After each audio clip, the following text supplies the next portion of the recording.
First of all, let me apologize. I'm actually stepping in for my CEO, Thomas Falk, who was committed to attend a very important meeting in London with Salesforce. And when I saw his presentation, being the Chief Marketing Officer, I did something that I learned after that I shouldn't do. I said, what the swear word, where's my logo? So I put my logos on the presentations for Lumis. So I apologize to Adam. I didn't do that on purpose. It was an instinct as a marketing manager. But that's the last time I'm going to talk about Lumis. This presentation is about a trend we see as a talent management solution provider in the industry, and we see it first because we're dealing with businesses, and we call it the consumerization of IT. We do that on an ongoing basis, that we have to review the trends in the industry, that the mega trends that we believe are fundamentally transforming the industry, and therefore our products and our solutions that we provide to the market. And it's all of those trends are interrelated and all benefit from that interdependent and interconnected world we live in. Those digital technologies that burst in our lives and changed our lives forever and is changing the industry forever. So let me answer this, where can we go, right at the beginning of the presentation. I don't think there's never been times where you could go further easier. Any smart kid with a computer, a great idea, and access to the internet, a virtually free and ubiquitous infrastructure can change the world overnight.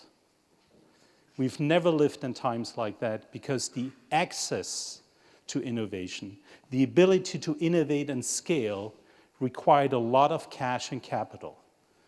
Think about what Branson had to do to find an airline, to create some of those businesses that took him years to do, and he did it, and what's happening right now. So all of those trends really culminate in something that will fundamentally change industries and will fundamentally change the way enterprise IT is delivered and served, and hence our products as well. So let me bring that to life in the next 10, 15 minutes. We obviously, as a talent management solution provider, we clearly see that the power is shifting to the employee. And my previous speaker has given some evidence of it. But one of the notions that we hear from employees all the time, how come I'm so powerful as a consumer and so lame as an employee? Because the power has shifted to the consumer already. And I think we all realize this. I need a third hand. So this thing is glued to my hands. I don't think I actually leave the room without it. This is how I organize my life. This is how I can stay connected. This is how I can shop. This is how I travel. This is how I research. This is how I do part of my business, and increasingly more of that. This is what I've done as a consumer, and then I'm confronted with the tools in the enterprise that I'm using to manage my function, my business, and how we innovate in the enterprise. This is not going to stay the way it is, and innovative companies are realizing it at a fast pace, but not as fast as they should, because businesses are going digital. And with digital, I don't mean that they move their enterprise applications to the mobile device, or they introduce computers in the industry. That's not what I mean.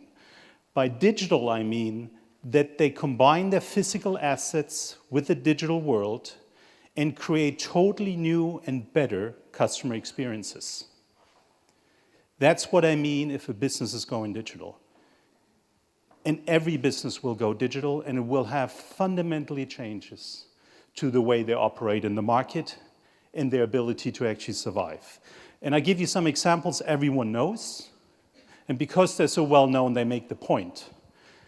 Who still knows Kodak as a brand? Okay, lots of boomers in the room still. If I ask my kids, they ask me, who is Kodak? Kodak was the second most powerful brand in the world, right behind Coca-Cola. My kids don't even know it anymore.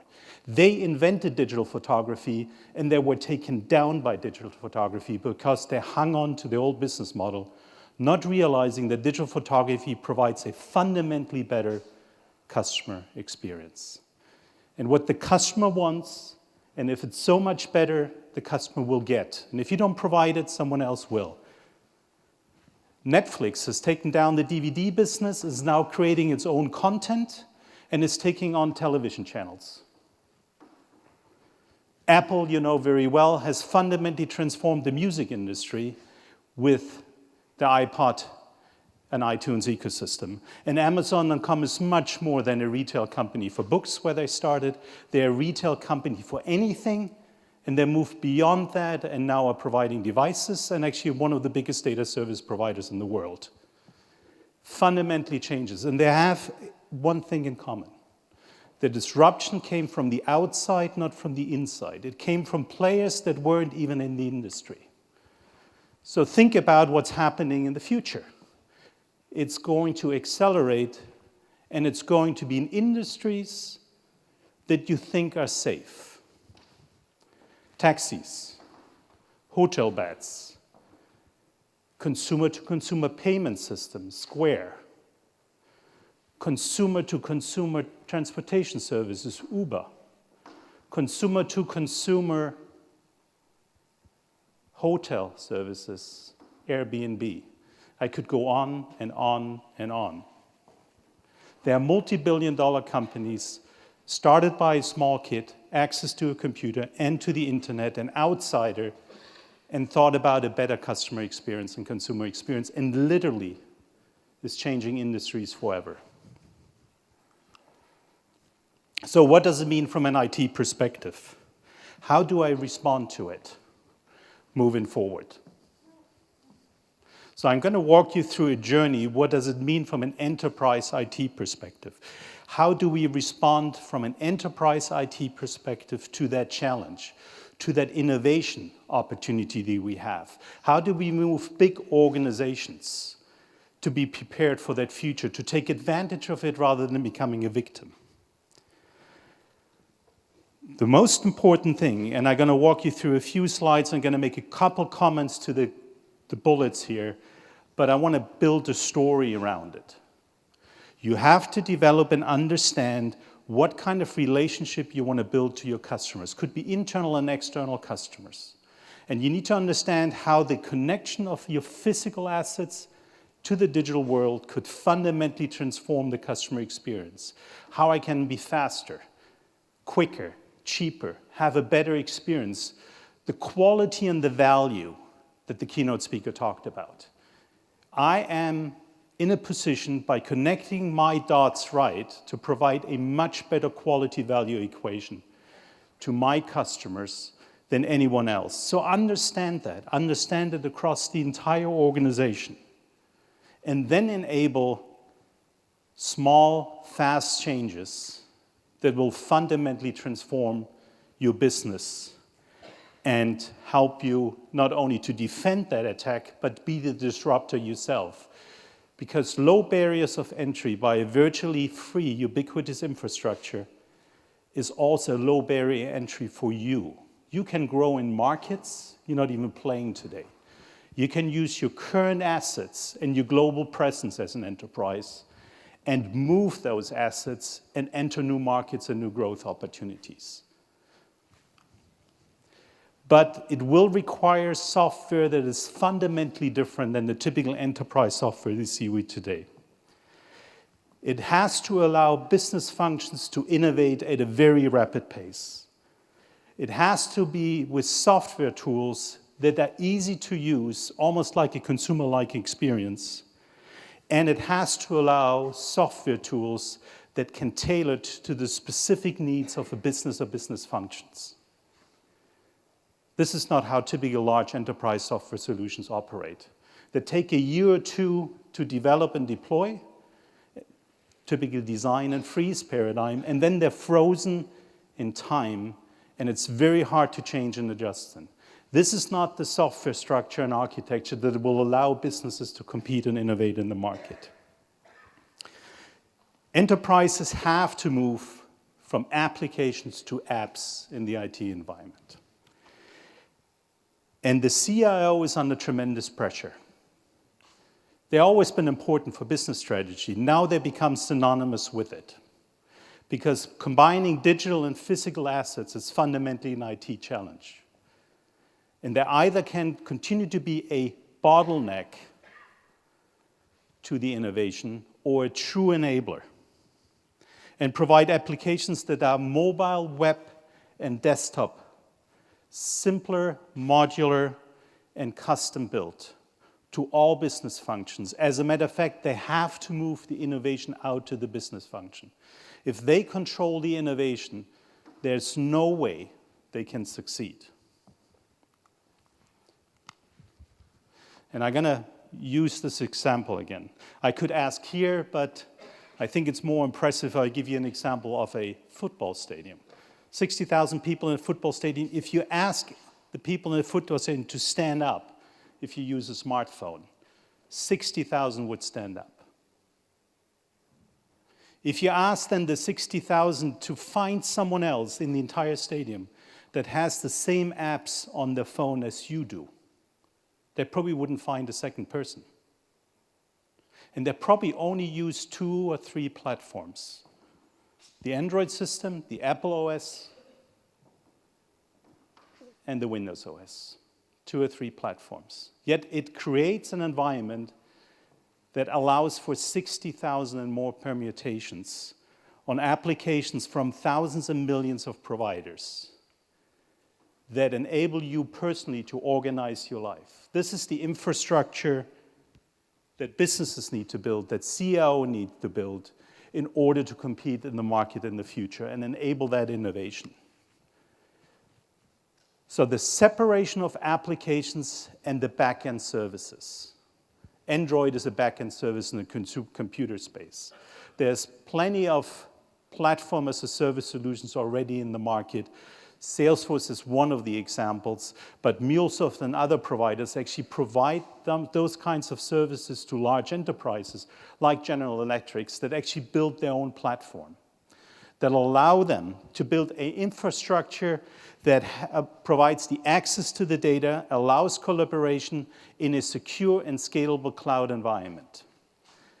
That's what CIOs will focus on. Which ones are the platforms in my ecosystems that I will allow, and how am I going to deploy that such that all businesses can access that platform, the data in that platform in a way that can drive their innovation and their process relative to their business needs and customer change they want to drive.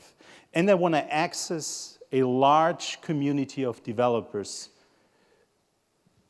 very often open source developers, that allows that innovation across their entire ecosystems without them being the bottleneck. So creating an application ecosystem is very important. This is the second step a CIO has to make. So the first decision is that which platforms in my environment, and the second one, which kind of ecosystem am I going to allow in my environment? Because it's not quite as simple as in the consumer space. In the consumer space, you typically have insulated, very well-defined tasks that you need to optimize. In an enterprise environment, data security, scalability, and process complexity typically require a little bit more challenging environment as far as introducing applications is concerned. So the federated access to data is an absolutely critical environment, is that who gets access to data and which data, and how do I deploy that in a scalable way, and how do I deploy that in a scaled way, and hence what are the requirements of the applications I allow into my system. That needs to be a very well-managed library of applications that the CEO will develop. So separation of back-end and front-end, and creating of a library of applications within their company that allows access to a larger and larger set of applications and services to the business functions. Because that's where you want to drive the innovation. You want to drive the innovation as close to the customer as possible. So the business functions serving customers, and it could be an internal customers, they're the ones that should be able to select their applications. I put bring your own application a little bit in parentheses. It's not going to be quite as crazy. It's going to be a regulated environment in an enterprise. But that's the idea. The business function will be able to select applications that are simple, modular, task-specific, and work in a plug-and-play environment within the platform infrastructure the enterprise deploys. And within that platform infrastructure, the combination of those applications will allow to handle increasingly complex all the way up to the most complex processes that you can imagine. Thank you. Basically, that was